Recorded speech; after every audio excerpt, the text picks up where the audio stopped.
Hi guys, Ancient Warrior. Let's talk about food shortages today.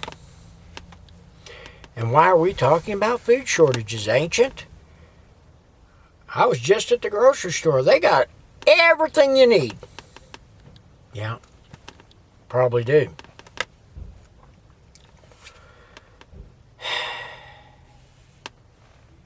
The reason we're talking about food shortages, folks, is because where we may have plenty right now, a year or two down the road may be a different story.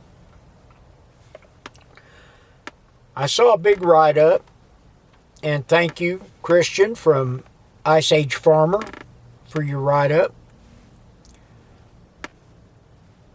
Thank you, Anita Bailey, for what you said in his video. But here's what we're talking about. China buying up corn from Brazil because their corn crop bottomed out. China buying onions from India and around the Asian continent because their onion crop died. Oh boy. This last year,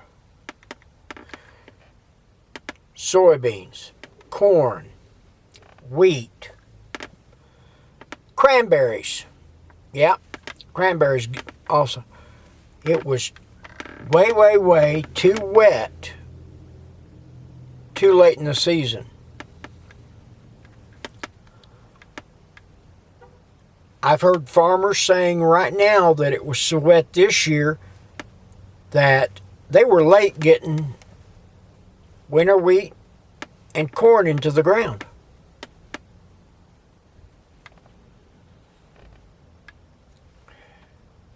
Folks, believe it or not, this stuff we're talking about may not affect you directly, but indirectly is going to hammer you. The wheat, most of the time, is fed to the animals. Oh, wait a minute. If it's fed to the animals, and they don't have, and farmers are selling off, and price of meat goes up.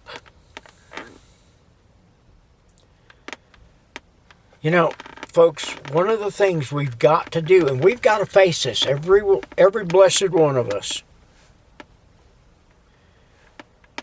and that is, we need to understand the symbiotic relationship to everything.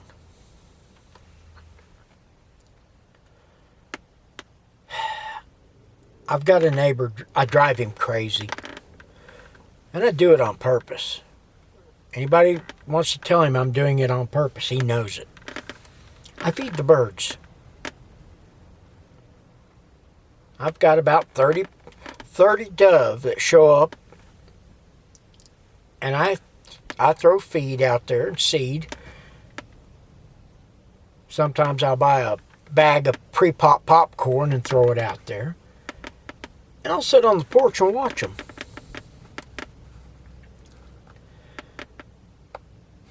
But the whole time there's an ulterior motive here. I'll watch a squirrel get down there. I've been known to buy bags of peanuts and throw them out there and let him, a handful of peanuts, and he'll go grab them.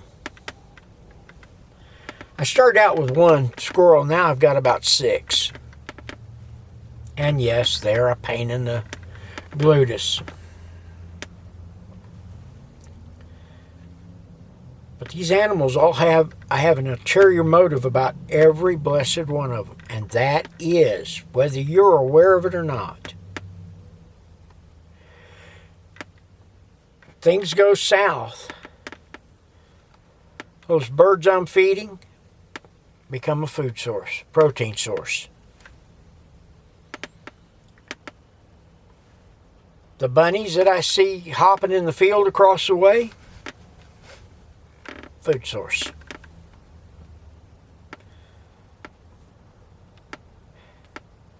Now, I've got a good friend who says, oh, I'll just go out here to the lake, get one of those Canadian geese about once or twice a week. I don't know. These Canadian geese tend to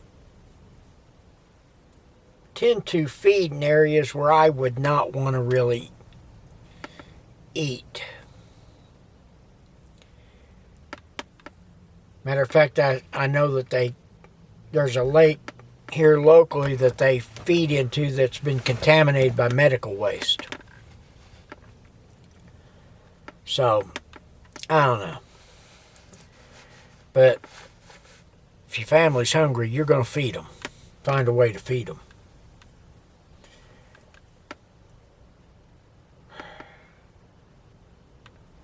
That's the reason I advocate to you, each and every one, put in a small garden.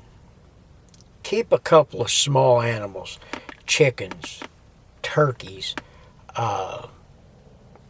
rabbits, especially rabbits.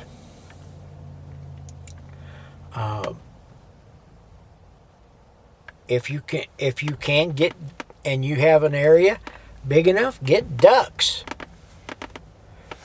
You know, I'll tell you one thing about geese that people don't realize. You can eat goose eggs. Now, where you might eat 4 chicken eggs, you'll probably only eat 1 or 2 goose eggs because they're a lot richer. But you need to settle down, and we'll talk about this next item in another video. Don't panic. If you're prepared, if you're preparing, then you have no reason to panic. But you got to make sure you've got food, water, medical supplies, security. Yes, that means ammunition too. You know, what good is it to have a rifle or a handgun and you got 50 rounds of ammunition? When that's out, where are you going to get more?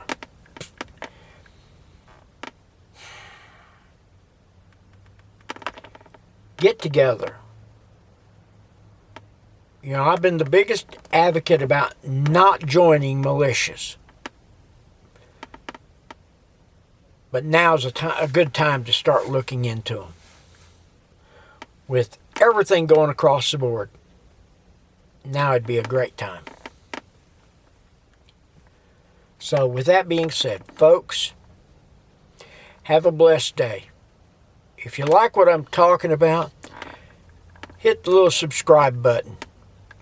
Hit the bell for notifications when I put a video out. And remember, if you're prepping, then you're ahead of the curve. But remember, folks, we're only as prepped as we can be today with what knowledge we have. Keep a 3, I'm a firm believer that you need a 10-year supply, but if you're starting, at least get a year's supply. And make sure it's stuff that you're eating now. And with that being said, have a blessed day. And remember, you're not going to end up in the FEMA camps if you're prepping. Have a good day.